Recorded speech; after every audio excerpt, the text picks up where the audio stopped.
स्वागत है आज के कार्यक्रम में. A very warm good afternoon. I welcome all the teachers, all the principals, officers from the CBSE COEs who have joined us today in this program. So today we have a very brief program, brief teachers webinar which we are doing, and we hope to talk about what we have been doing here at the CBSE under the reading mission. Besides that, we want to share a glimpse of the possibilities that books and stories can offer in terms of student learning and pedagogy. So the CBSE launched the reading mission for as a 2-year program, sometimes in September 2021. We have done this in partnership with Storyweaver and the Central Square Foundation. Besides this, the CBSE has very recently concluded the Reading Challenge, which was open in English and Hindi for students of class 6th to 10th. And of course, we've just started the 100 Days Reading campaign from January 1st.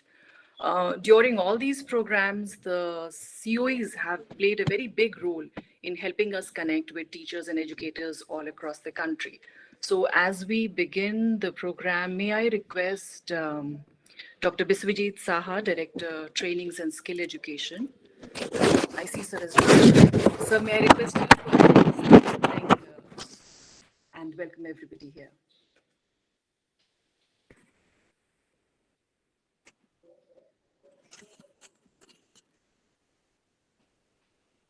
Saha, sir. Sir, namaskar. Namaskar.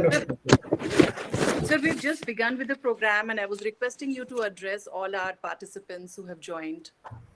Oh, I'm sorry because हम लोग एक interview में Yes, sir. sorry. Sir.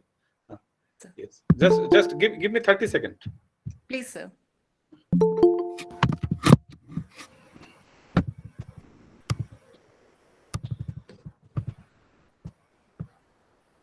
Yeah. Respected Chairman, CBSE, my colleague, Director Dr. Joseph, Dr. Sheta, other colleague from CUE Bhubaneswar, and of course, all the eminent school leader, faculty member, and of course, from our partnering institutes, both CSA, Pratham, and Storyweaver. It's a great opportunity for all of us to witness such kind of event where this reading missions was conceptualized by Ministry of Education and of course under the ambit of NEP, and how excellence can be rather we all together can be conceptualized in Indian education systems. Without reading, I think it is not possible. And by CBSE through the circular number 13 in 2021, we have rather taken one step ahead from the other board, how it can be rather as a part of the curriculum journey, and how teacher as a leader can take up this journey first forward, so that ultimately classrooms can be propelled to take the journey forward. So at this point of time, I think there are a lot of literature we require and which are there in the web domain, but more and more customizations for the early age populations. And also, besides this curriculum textual material, what would be the reading habits of the children, and how really we can bring them into the reading space. No matter there is a huge library, digital space, but sometimes the gamified content, sometimes infographics-led cartoon-based content appeals more to the children. So at this point of time, wholeheartedly, teachers, the creative writers, all together, how we can bring this kind of ecosystems in the platform. One is, of course, can we think of a good platform which is readily available, and also can we add some values to it, so that through app-based learning, whatever these days children that digital literacy missions and children, the way they aim to carry forward their missions, I think more and more techno influence is also required.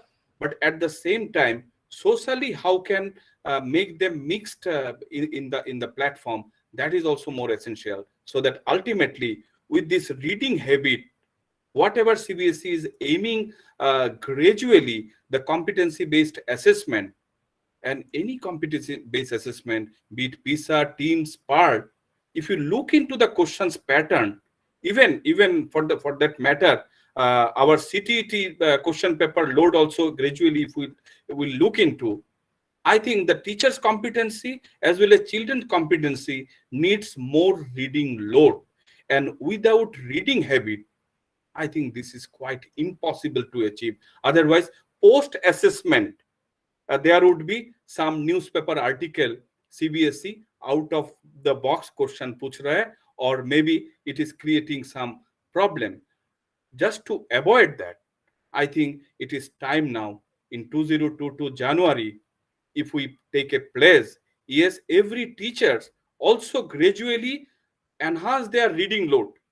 Because I know you all as a school leader and competent teachers, you know your curriculum very much, because there was no massive change over a period of time.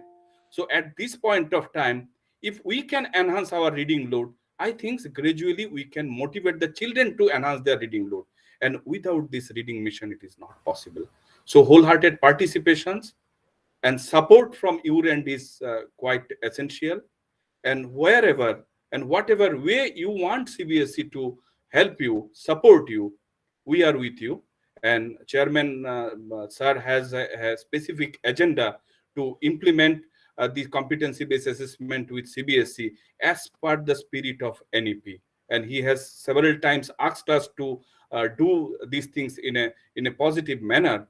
I think without reading mission, this is reading mission could be the first milestone we can set, and accordingly we can activate ourselves towards this mission so that nations progress with these reading missions. Thank you very much. Namaskar and Jai Hind. Sir, thank you so much. Thank you for setting the context of the program today. All of us do understand that reading is the foundation for all learning. And of course, it is learning a language and learning to read is a everyday process. However, the ability to develop into a critical reader requires a lot of concerted efforts from the end of the teacher, from the end of the peers, as well as the family. So the nuances of what the material is saying, what the text is saying, to catch that is a higher order ability. We all hope our CBSE students and learners would slowly come to that level and achieve that. So now I would like to invite our chairman, sir, to give the address and emphasize and motivate all of us. Sir. Thank you, Shweta, my colleagues, Dr. Emmanuel and Dr. Saha, and all the others who are present here on this panel from Story Weaver, Pratham Books, from CSF, and other eminent experts in this field. A very good afternoon to all of you. And I think all of you must have already heard about that 100 days reading campaign, which has been started by the Ministry of Education. And I would just kind of refresh our memories about the National Education Policy 2020, which also lays a lot of emphasis on different pedagogies, including storytelling, including reading. And there's a line there which says that you learn to read, and then you read to learn. And I think that is what this campaign is all about. That is why we've started this 2-year program for schools, essentially empowering and enabling them to carry out these activities. So when I talk about reading, I think one which I just mentioned was the intrinsic purpose. Once you can read, then obviously you can learn better, you understand better. So that's the let's say instrumental purpose, why you are reading, and then you do it. And second is the intrinsic purpose. Like we were in a generation when there was no TV, so by default, I think a lot of us tended to take up reading, and that exposed us to let's say to a different world, scenario, environment, which wouldn't have been possible otherwise. Let us say we were in a small town somewhere and you start reading, you can go anywhere. You could go with people who are into adventures, or you could follow Alexander on his tour. And the good thing about reading is that it's suggestive. I mean, it's written there, but then your imagination can run wild, and you can start imagining things. And there are tremendous benefits or advantages of reading in terms of developing you as an individual, your emotional repertoire, developing empathy in you. I mean, you may be reading a story, but then there's so many people with different viewpoints, with emotions and all. That enriches you as a person. You can get inspired. I mean, you can read biographies or other stories, or even common people who undergone, shown great resilience and done wonderful things. So you can get inspired, and you can just expand your knowledge in a very creative and fun manner. And these advantages all come through reading. Now, the challenge before us is, I think, the competition which has come from instant gratification, games, TV, and everything is ready in a capsule in 5 minutes, quick response things and all, which obviously the mind finds it easier rather than something long, patient time you have to spend on reading and all. So I think the first challenge before us could be for a lot of audience to expose them to reading. I think the first steps are the hardest, because a lot of us would not be taking up reading because of the alternatives available. And I think that's one of the roles we have, to introduce children to reading early in their years so that they realize the benefits. And I think that most of them would continue once we are able to do that. But that initial effort is something I think we would need to focus upon.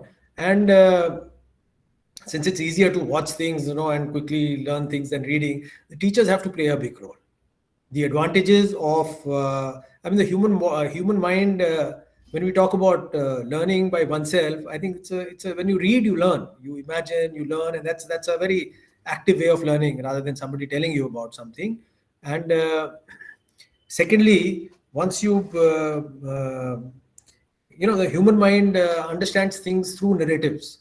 So you put facts or you explain this is that one doesn't retain or understand. But if you take it in a form of and that's natural with human beings, you tell it in a form of a narrative, we retain things, we connect things, we are able to understand them better. So as a pedagogy, it's very important. So both these things: one, getting children to read books, and second, how do we integrate in our curriculum? I mean, if you can have reading and storytelling linked together, and use it as a pedagogy, there's a huge let's say field available where we need to develop. When we're talking about moving from rote learning or boring classrooms or passive learnings to interesting ones where children are happy and they're active, then this provides us with a very good medium.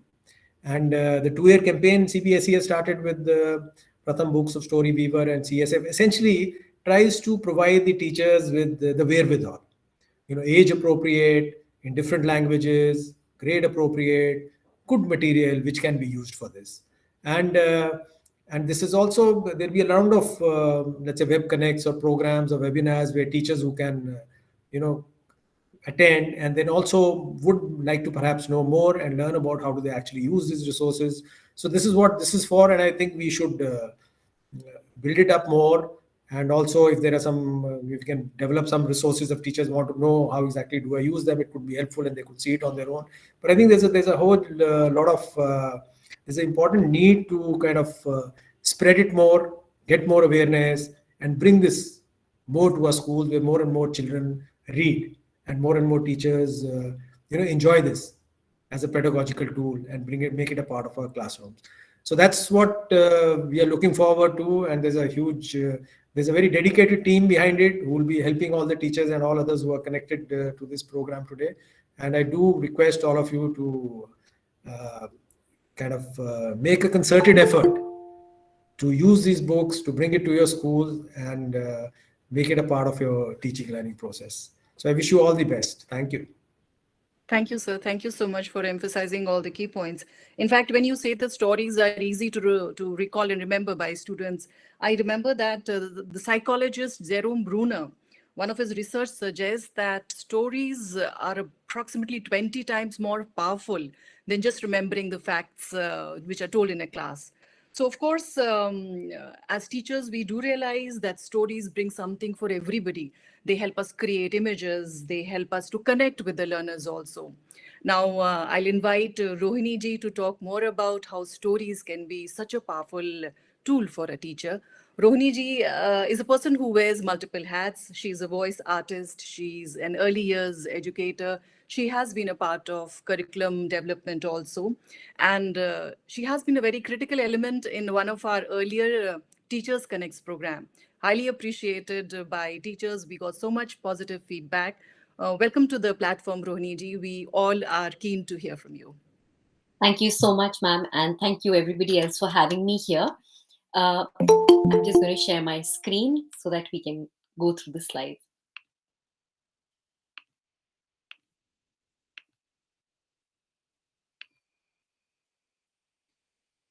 So, as we've been talking about storytelling as a pedagogy and placing stories at the heart of a lesson, when stories are placed at the heart of a lesson, the entire process of learning becomes immersive and experiential. In fact, there's a lot of scientific research around this, that when stories become a part of anything, then in our brain there are certain portions that get stimulated and highlighted, and those portions are exactly the ones that get highlighted when you're experiencing something, which means that storytelling is so immersive, it's as good as experiencing something. Chemicals like cortisol, dopamine, oxytocin are released in the brain. But what about it? Why and how are these chemicals helpful to us? Well, cortisol is related with memory. And as teachers, as educators, I think when we are trying to put across anything in a lesson to our children, what we want is for them to memorize, for them to retain what we are teaching them. And that's where cortisol plays a role. Dopamine helps with managing of emotions. There's something called attention span in children. So as educators, I'm sure we faced this. If we are teaching our children, at times we tend to lose their attention, they get distracted. When dopamine is released, it helps them to stick along with us, and when stories are shared, they are hooked to the lesson. And oxytocin, it releases something that leads to empathy. And by the end of it, I think all of us educators want education to be more meaningful. We want it to be a meaningful experience for children, and that's where oxytocin plays a role. So not just immersive and experiential, storytelling is also proven for children who tend to get distracted very quickly, who have low motivation to get hooked to the lesson. uh, in what way can you use storytelling in your lessons? As educators, we all plan our lessons, and storytelling is amazing, because you can use stories as icebreakers. So you can start your lesson with a story. Maybe you want to set the ground, you want to introduce a concept, you can use a story there. Or the story can be the entire lesson itself. So the entire lesson can be storified. And that's how versatile storytelling as a pedagogy, as a method is, because it can be used in multiple ways to make your lesson effective, interesting, and to make learning immersive and experiential. Now, how do children benefit from hearing stories? There are multiple benefits of storytelling, and I'm sure that you all are already aware. If you have used stories in your lessons, in your classes, I'm sure you've experienced the power and the magic of storytelling. I'm sure you've seen how children begin making meaning of what is being conveyed to them. When a lesson, when a concept is storified, it becomes accessible to children. They start listening with a purpose, and that's one thing that stories do, apart from the many other benefits that are listed here on the screen. It stimulates the imagination, it instills a love for language, it motivates children to read. We've been talking so much about reading. The moment reading and storytelling are very, very closely connected. The moment children listen to a story, they get automatically interested in reading stories as well. language skills, any language that you're telling the story in. It fosters language ability, vocabulary, comprehension, and memory. So when they're recalling the story, when they're sequencing the story, and it happens automatically, when you tell them a story, they automatically start processing the story and they start recalling it. And when they're sequencing the story, it is leading to memory making in the children. And that's exactly what we want, right? As educators, we want them to understand and we want them to retain the lesson and for as long as possible. And that's exactly what stories do. And if you're talking about a classroom culture, so when you're telling stories, and when you're using certain catchphrases, some certain words, certain vocabulary, which you are as an educator mindfully integrating into your stories, those become accessible to your students.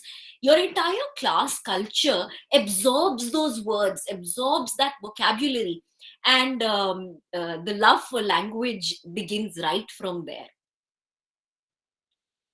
So, as an educator, as a teacher, a lot of times I get, this question, that how do I choose the story? How do I know which is the right story to tell?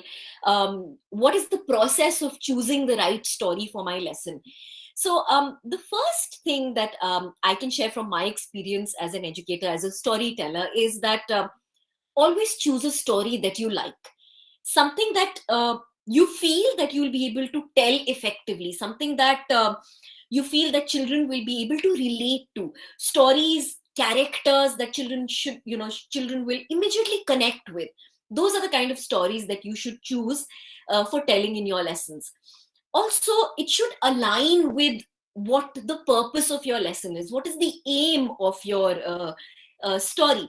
Aim, interestingly, stands for audience, intent, and message. So who is your audience? Of course, your classroom, your kids, they are your audience. What is your intent? What is the teaching purpose? What is it that you're using the story for? And what is the message? So that story should align with that. And of course, it should be the right length. Paucity of time is something that we are all, as educators, very, very conscious of. So a well practiced, a well rehearsed story which fits within the time frame of the lesson and serves the purpose that it is intended for, is how you kind of integrate the right story into your lesson. Of course, there are various other things that your teaching purpose entails. It should develop listening skills, comprehension skills, communication skills, life skills. But then, you know what, the moment you tell stories to children, these skills are automatically getting developed in those children. And how can you make your storytelling session effective? From my experience, if I would if I'd like to, if I share my experience with you, I think what is most effective is the way the story is told.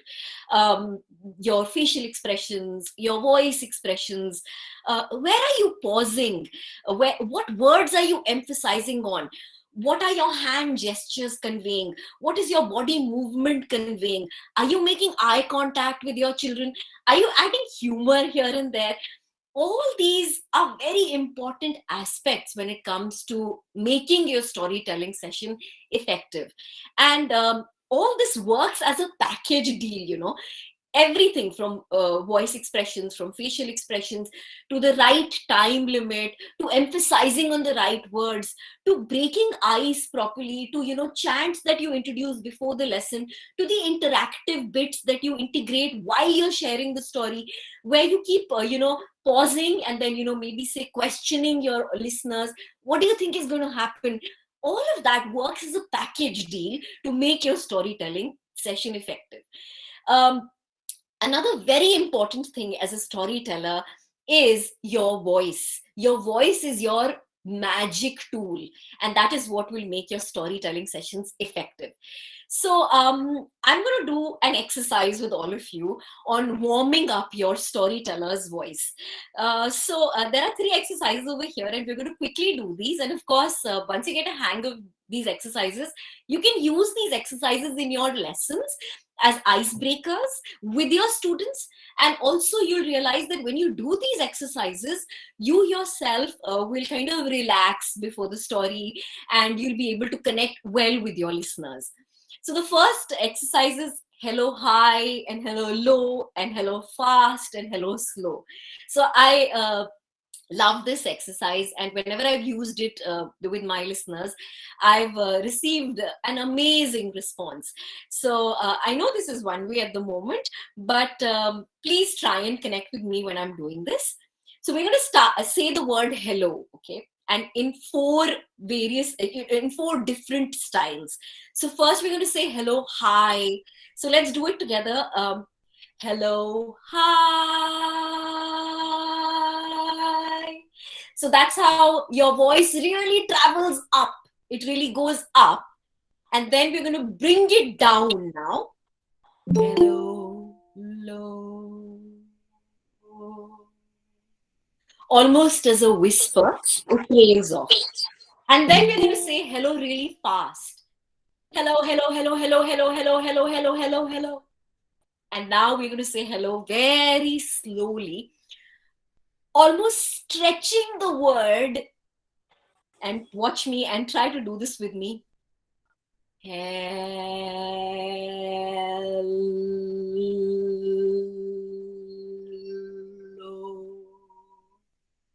Now, I'm sure that, when you do this with the children in your classroom, you'll realize that it's going to lead to a lot of energy rush. But this is also doing something magical for you as a teller. It's helping you come closer to the various possibilities of your own voice. You can take your voice really up. You can take it really low. You can make it dip to almost a whisper. You can speak very, very fast, or you can go really, really slow. And the moment you introduce all of these aspects into your storytelling session, you'll realize how effective that piece will become. The other thing that I truly believe as a teller is filling your lungs with air. The moment you do that, you're able to enunciate words better. Because as a storyteller, you need to speak a lot, and yet you shouldn't get tired. Your voice shouldn't get tired. You shouldn't get breathless while you're telling a story. And how do you practice that? So this 1, 2, 3 ha exercise is also really amazing. So let's do it together. What we're going to do is I'm going to count till 3, and then we all are going to, basically when we count till 3, we're going to fill up our lungs with air. And when I say 3, we're going to all say ha, and we're going to actually let out that air. So let's try it together. 1, 2, 3, breathe in, and ha. Wonderful. And of course, another thing called smell the roses and blow the candles. This is again a really fun way to calm your own nerves as a teller, and at the same time connect with your listeners. So imagine that you have a few rose petals in one palm and a candle in the other hand. So we're going to smell the roses and we'll blow the candle. Try it with me. Smell the roses and blow the candles. So now this is a fun exercise, but what it's helping you to do is helping you breathe in and out. And that has amazing benefits. It helps you sharpen your skills as a teller. It helps you calm your nerves, and it helps you connect with your listeners. So you can use these exercises to warm up before a storytelling session and connect with your listeners. The next most important thing is voice expressions. Now, as I mentioned already, for a storyteller, his or her voice is the most important tool. How do you put expressions into your voice? How do you add character voices? Because the overall feel of the story really improves when you add character voices, when you add sound effects to a particular storytelling session. So say, suppose, obviously we don't have too much time, so I'm going to do only a little bit here, but you can take a screenshot of this and, practice this later. Say the line is, I've lost my way. If we add different emotions to it, it can be said in a different way. If I say this in a sad way, I would say, I've lost my way. But if I were to say this in a happy way, I've lost my way. It totally changes the meaning of the sentence. So you can add various other expressions and practice this to understand what really voice expressions do to the words that are being spoken. Feeling and mood. I always tell, whenever I'm training teachers, I always tell them that sharing a story is a sensory experience. As a storyteller, the mood that you're conveying, the feelings that you are experiencing, the emotions that you're feeling, or the characters in your story are experiencing should be conveyed to your listeners. At that moment, when you're telling the story, you and the listener, the storyteller and the listeners, should become one with the story. You should start experiencing what the characters are going through, the highs and the lows of the emotions, how the story is moving. And how does it happen? When you speak the words with the right feelings and emotions. Now, there are a lot of words, like say the ones that I've listed over here, that can be spoken with the feeling that they convey. For instance, let's take the word sneeze. And suppose I were to say this in a story. Achoo! He sneezed. Blast off! They went blasting off into space. Crackle. The fire crackled. Bang! So when a word is spoken along with an action and integrated or woven into the story, it just adds to the overall feeling and mood of the story. So again, you can practice all of these words and try to add the emotion with which they are being conveyed, and you'll realize how effective they are. Word emphasis, as I mentioned before also. As a storyteller, you need to really plan your story, your lesson really well. You need to identify what are the words that you're going to highlight. And if you remember, I spoke about, mindfully integrating words and vocabulary into your lesson that actually become a part of your classroom culture. So this is kind of connected to that. But also, if you see, there is this one sentence that is here on the screen. It's, did Anya give Pia her red shoes? And there are different, words that I've highlighted in different here with different colors, as you'll notice. The moment you stress on the word that is highlighted, the meaning of the sentence changes. So I'm going to demonstrate one or two over here. And of course, you can practice this on your own later. But if we were to start with the first one, did Anya give Pia her red shoes? Here we will emphasize on the word did. Did Anya give Pia her red shoes? You said so, but did she really? And if we go to the next one, did Anya give Pia her red shoes? Or was it Zoe? You see how just by stressing on one word, the entire meaning of that sentence is changing. And that's exactly what you need to do. You need to identify what are the words that you need to stress upon, what is the vocabulary that you need to integrate into your lesson. Tempo and rate. When I'm telling a story, usually I'll share with you how I plan. I identify the portions in the story where I'm going to be speaking really fast, or the portion where I'll just go really quiet, or a certain portion where my expressions will become deadpan blank, where my listeners get confused as to what's happening, what she's saying, what's happening with the story curve now, where is this going, or just a silence, a dramatic pause. When you plan this, it adds to the overall ambience of your story. You can speak really slowly, and that may suggest that something in the story is sad, or maybe a little bit of suspense is getting added. Or if you're speaking very fast, it may convey excitement, anxiety, nervous, joy, whatever emotion that you want to integrate. You can measure that and put it across by way of the tempo and rate moderation.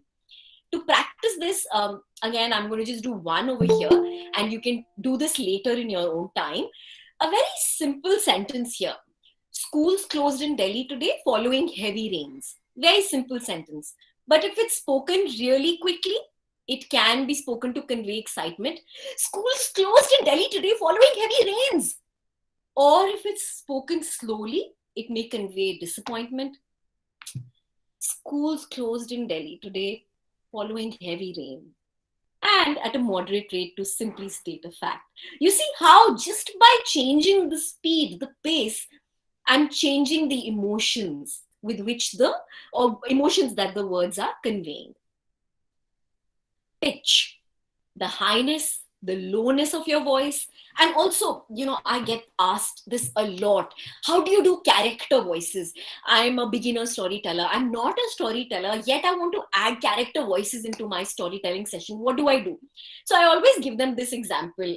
You need to have a big voice, a small voice, and your own voice. And that's all you need when you get started as a storyteller. And to demonstrate this, I always give them the example of Goldilocks and the Three Bears. Now, that's a very popular story, and I'm sure most of you have heard that. So there is Papa Bear with a big, heavy voice. There's Mama Bear, which can be your own voice. And there's Baby Bear with a very small, tiny voice, So suppose the sentence is, someone's been eating my porridge. And how do you say this with three different, voice pitches or with three different character voices? So if I were to say this like Papa Bear, I would say, and watch also, it's not just the voice, it's also how my body language is changing. Someone's been eating my porridge. And if I were to say this like Mama Bear, I'll use my own voice here. Someone's been eating my porridge. And like Baby Bear, someone's been eating my porridge. So you see how I have, it's very simple and you all will be able to do this. It's just one big voice, one small voice, and your own voice. And you'll be able to add three different character voices to your story. So what we're going to do now is I'm going to tell you all a story. The story is called Angry Akku. And it's a book on the Story Weaver platform. I'm sure you can look for it and you can read it. But we're not going to read it today. We're going to listen to it. So this will also give you a sense of how do you adapt a story, a book, into a telling. So the story has been written by Vinayak Verma and also illustrated by Vinayak Verma. So once upon a time, there was a girl called Akku. Akku used to go to school and she was a very happy girl. One day, when the school bell rang, ding, ding, ding, ding, ding, ding, ding, ding, ding, ding, ding, all the children rushed out happily. They were so excited. School was over. But Akku stood with a big frown, not looking very happy. Appa had come to pick up Akku. Appa was riding a bicycle. Come on, Akku, hop on, he said excitedly. Akku dragged her feet, literally trudged towards the bicycle and sat. Appa could figure out that Akku was not happy. Akku was not happy. What was she? What do you think she was? How do you think she was feeling? She had a frown on her head. Her nostrils were all flared up. She was breathing heavily. Akku was angry. You're right. Akku was angry. Appa figured out Akku was angry. He needed to calm her down. Look at those beautiful sunflowers, Akku. They're too bright. They're hurting my eyes, said Akku. Appa thought, this needs more work. They reached home and right there, what did they see? On top of the roof, there were monkeys.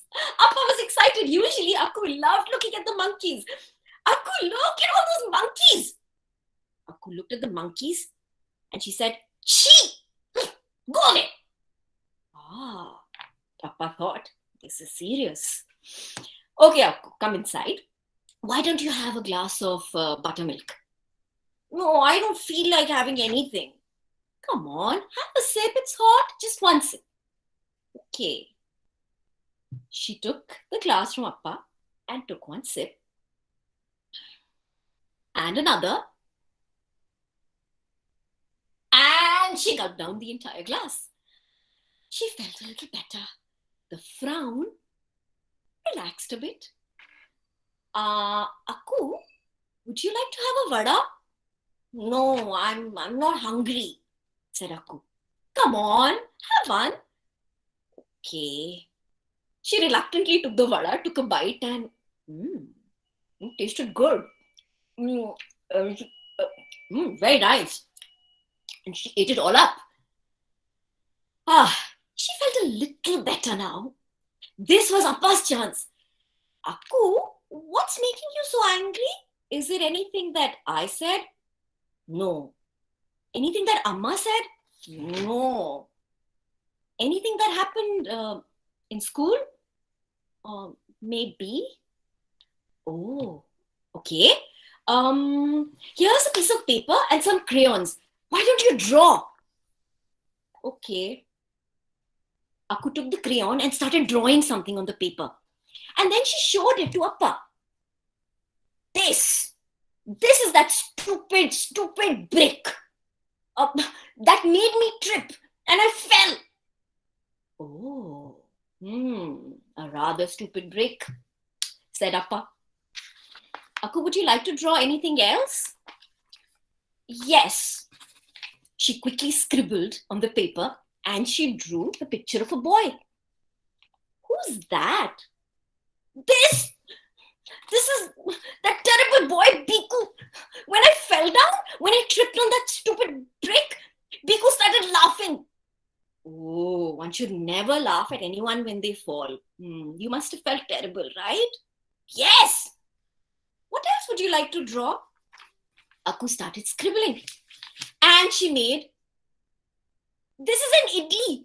When I tripped, it fell out of my lunchbox.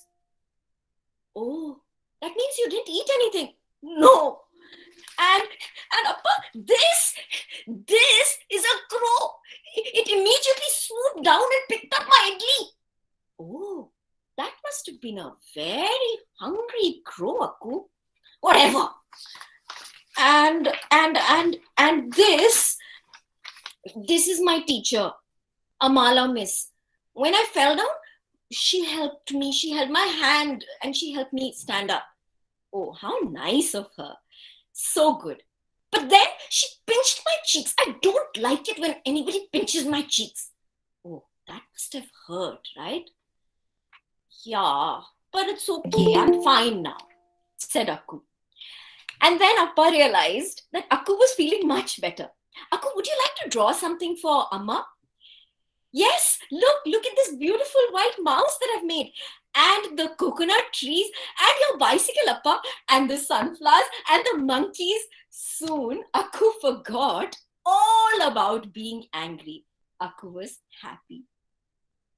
Now, remember, whenever you're feeling angry, what is it that you need to do? Remember what happened with Aku? Well, she needed to take a sip of something. Her father offered her some buttermilk. You could drink some water. When you're feeling angry, you could eat something as well. The vada surely helped Aku. Tell somebody, like Aku told her Appa. Draw like Aku did, and you will realize that you will start feeling much better. And one more thing, take a few deep breaths. Remember, smell the roses and blow the candles, and you'll feel better.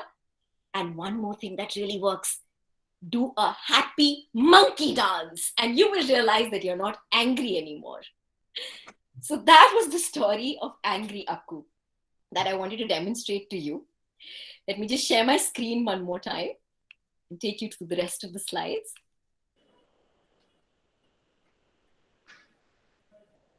So I wanted to, there were two reasons why I chose this story. One is because it's actually been adapted. The telling has been adapted from a book, which you'll find on the Story Weaver platform. You can read it and see all the elements that I added to make it a story and different from a reading. And, like I added a few extra lines, a few extra words. I also deliberately added a few words, like I mentioned, mindfully integrating some vocabulary into your storytelling sessions to make it like a language rich experience for your children. A lot of times when you're using words while telling a story, they may not immediately understand the meaning of those words, but they'll be able to draw sense from your expressions, from the way you're conveying the story. How do you plan for a storytelling session? So there are many things involved. Before the story, you need to identify, like I was mentioning, where are you going to pause, what are you going to emphasize on, what will you repeat, is there anything in the story that you'll highlight? Like in a story like this, when I would do this for a class, I'll make them do a few breathing exercises before I tell the story. I'll talk about emotions a little bit. I'll tell them to make a happy face, a sad face, an angry face, and then I'll talk about maybe extreme emotions like anger a little bit, just to set the base or the tone of the session, and then get into the story. So that's what you need to identify when you're planning your session. What is it that you're going to do before the story, just to set the tone of the story?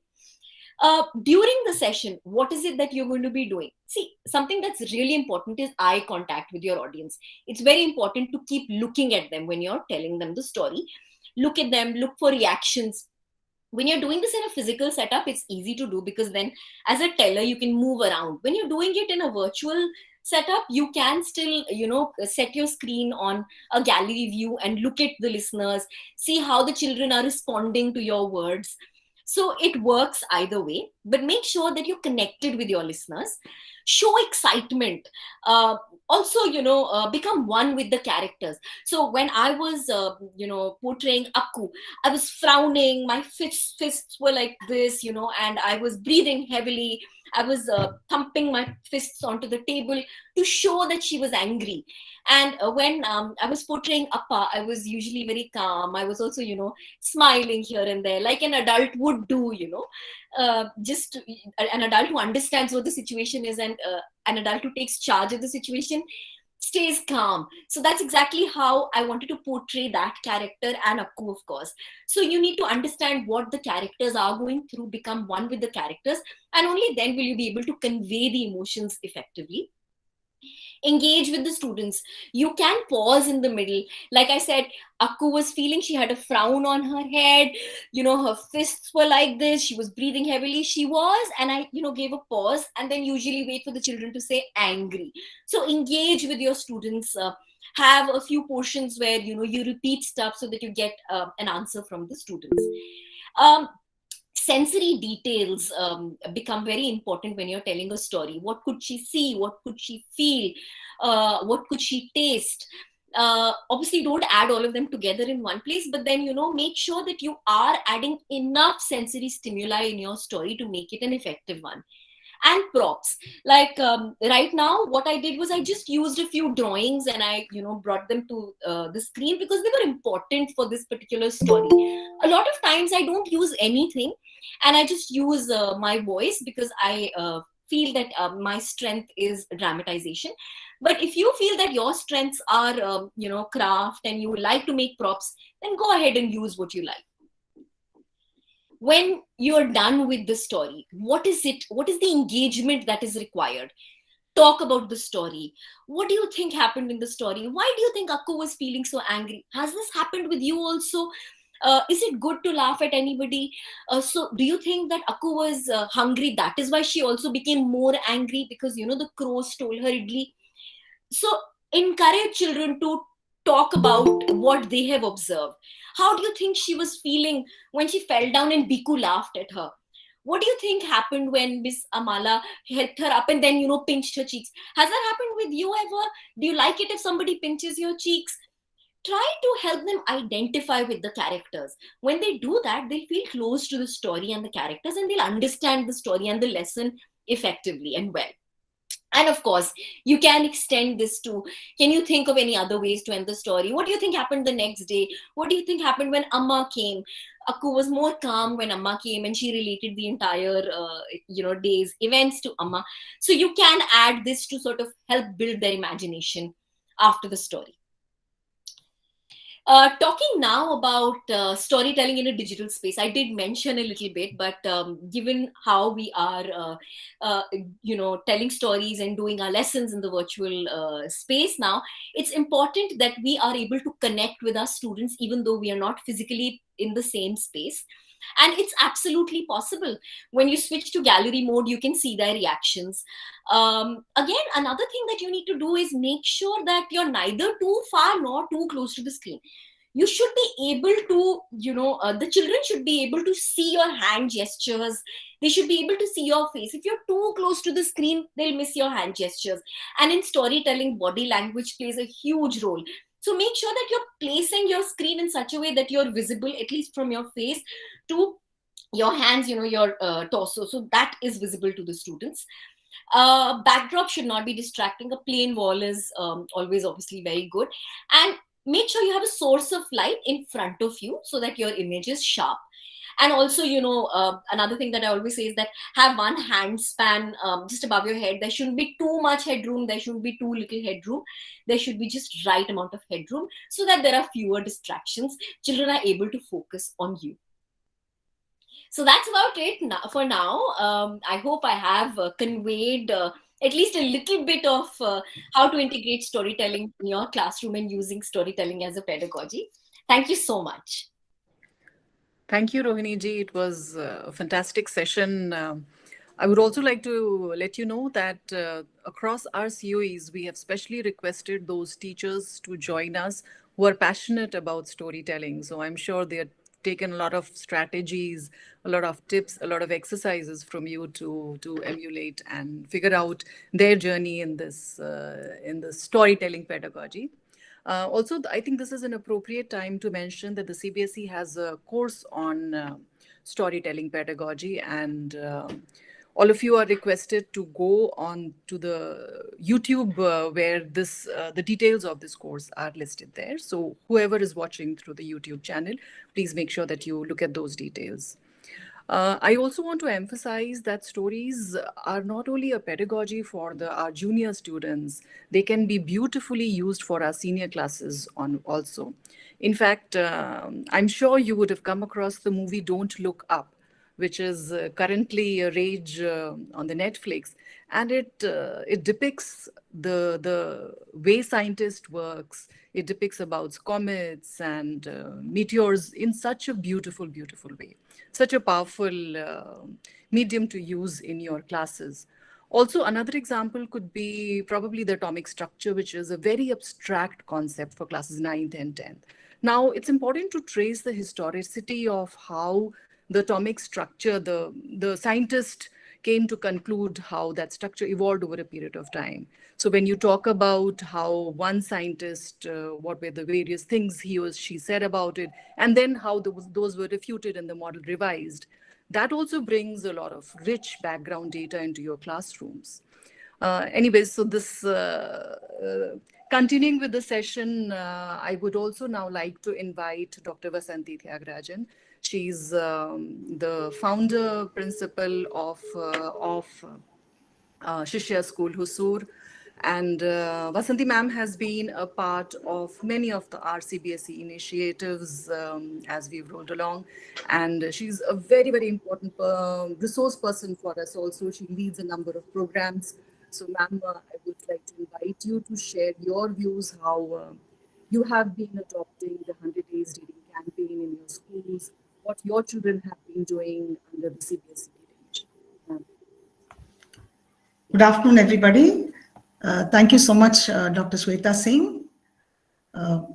Hearty welcome to this session to all the members present here, Chairman sir who started the whole thing with us, and all the members who are taking us through this program. I'm a practitioner in the sense that I'm a very passionate storyteller.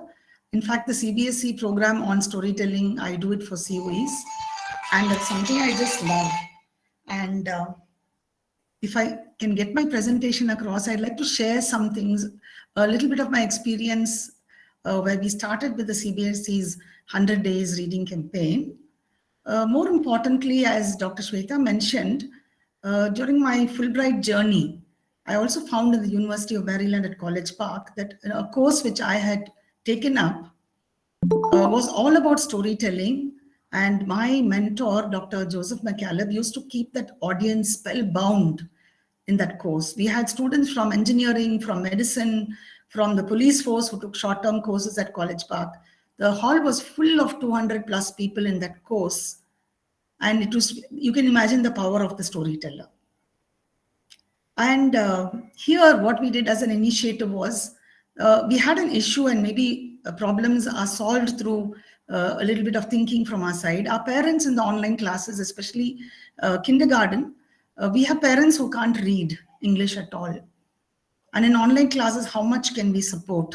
So I came up with this, that we are going to start this CBSE, the 100 days campaign motivated me to start something for the lower kindergarten. And this is how we sent off this note that we're going to start simple reading exercises. But I didn't want children to learn by heart and then put things together. Comprehension doesn't happen quite that way.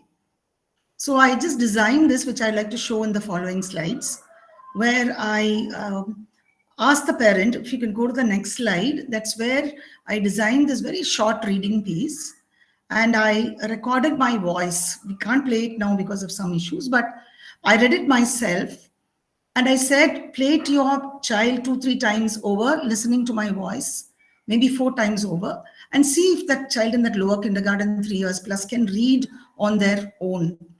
And so I recorded my voice, embedded that in my PPT, which is not a very big thing to do for schools. We didn't use any kind of app. I just did it myself. I'm not a tech savvy person. So I just read off like, I can read. I go to the park with my mother and father. I can see a cat and a dog. I can see a bird and a frog. I can see a squirrel and a duck. I can see a lot of animals at the park. Of course, my slide had lots of pictures. We've removed all that for copyright issues. And I embedded my voice there and sent it to the parent. So in the next slide, we'll show you how some parents tried it out with their children without any kind of support. And I gave the parent the assessment that they can ask the child to try on their own without my voice support after practicing, and then ask the child to try and read the first or the second or the third read. We wanted a feedback from the parent. So we said, first read can read except for a few words, so the child has to go back for practice. Second read can read without help, but a little bit of hesitation. And the third one would be where the child is able to read straight off the practice slide with adequate speed and fluency. And I was pleasantly surprised to see the way the children got it, with the mother just showing the slide and pressing. She couldn't do more. We'll just show you the next slide. So here you can listen to that child who started reading on her own.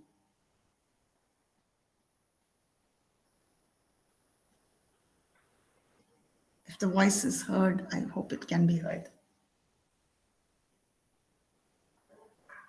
I don't think we can hear it, but it was a beautiful reproduction of my voice, which I was very happy about. Rohini, you are on mute. Just a second. Yeah. I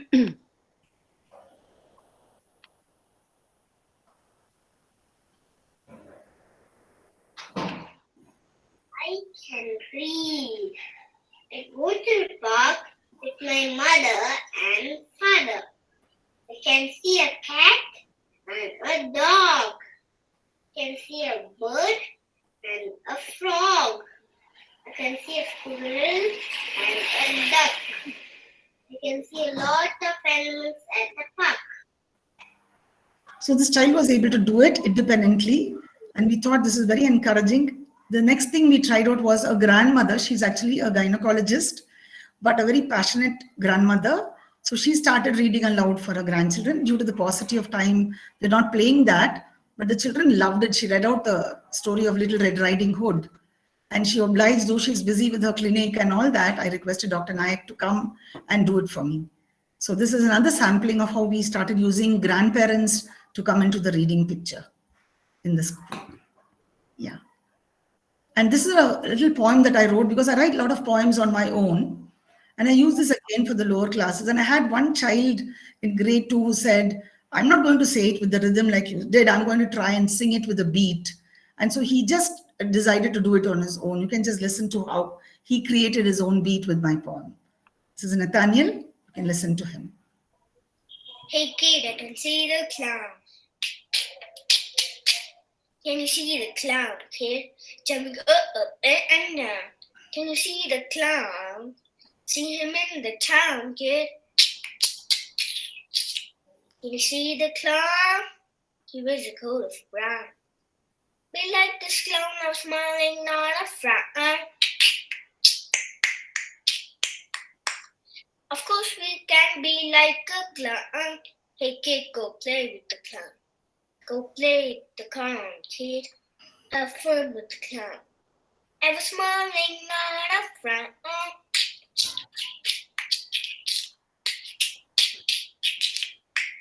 Have a smiling, not a frown. He wears a coat of brown. Can you see the clown? See him in the town. Can you see the clown? Can you see the clown? Can you see the clown? See him in the town. Doing funny stunts. Doing funny things. Can you see the clown? Good.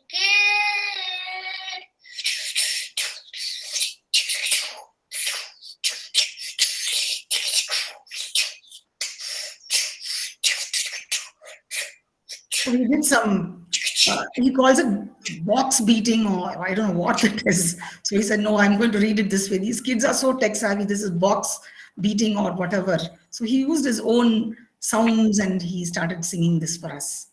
So this is another sampling of how children started reading and enjoying the rhythm. Yes, thank you. And then the CBSE had given us a lot of suggested activities. So I just wanted to share how we took them across in the school. So if I can, yeah.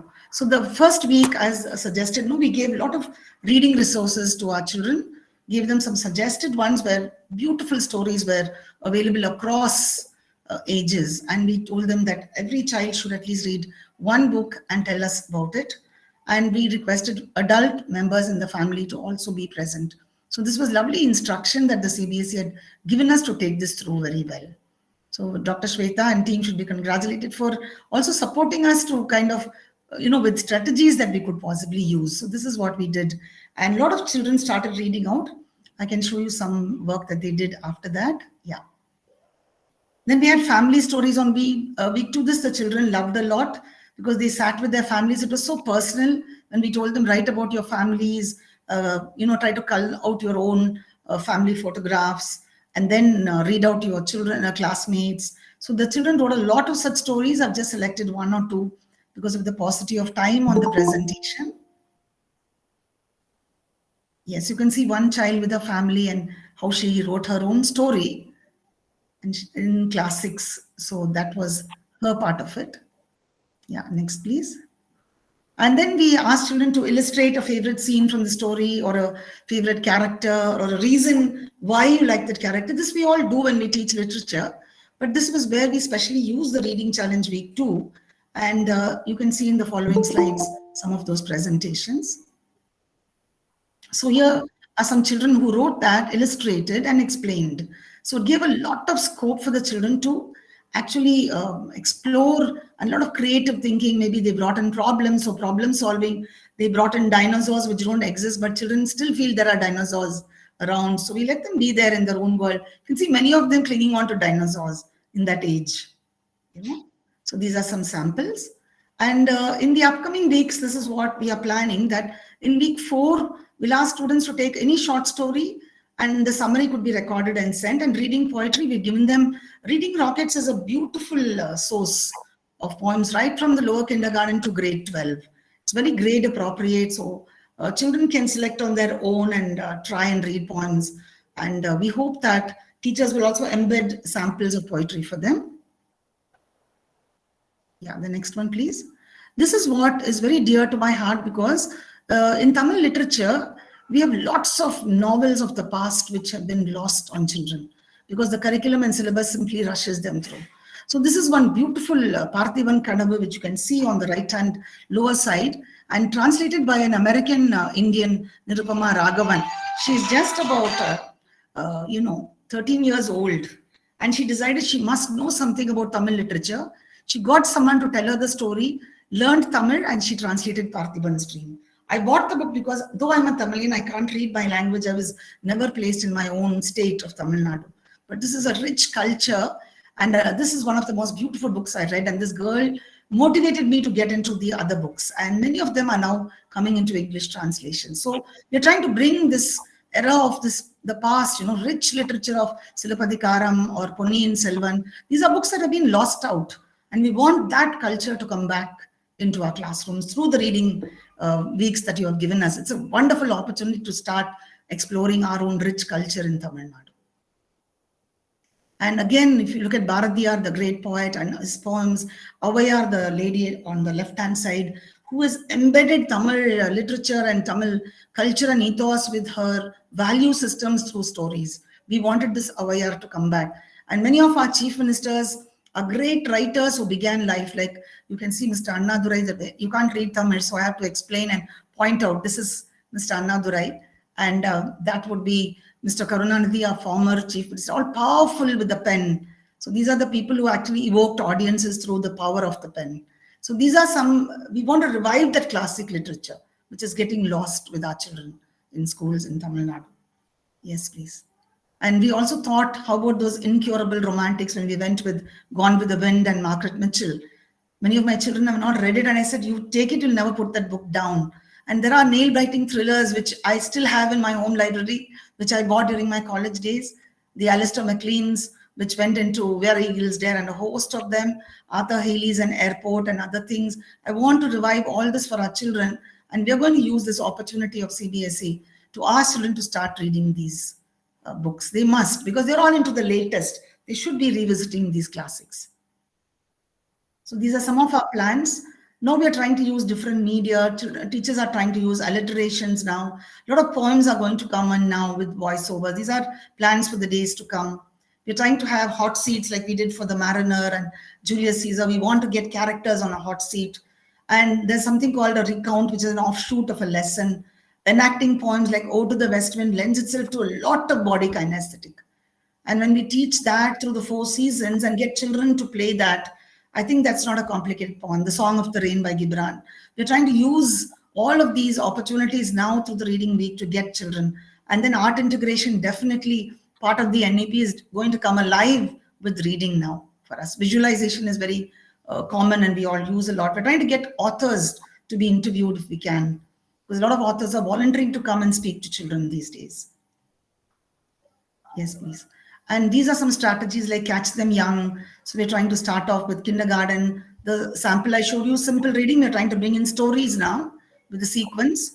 We're trying to look at careful selection of books, involvement of students to select their own books. Class libraries, what we do, books which are very good in the library. We have over maybe 7,500 volumes of storybooks for children. And when they get old, you can see my library never has new books. Children use and use and use them so much. So all those books we bring into the classrooms for children to read. We've asked children to build their own home libraries. We're trying to encourage online book fairs if we can, buddy reading, awarding book rooms, bookworms, and asking children to write very good book reviews for recommendation across the school to their peers. Yes, so these are, I think that's about all. This is not mine. I'm sorry. So I think this is where I wanted to share some of my strategies, and thank you, Dr. Shweta, for giving me this opportunity.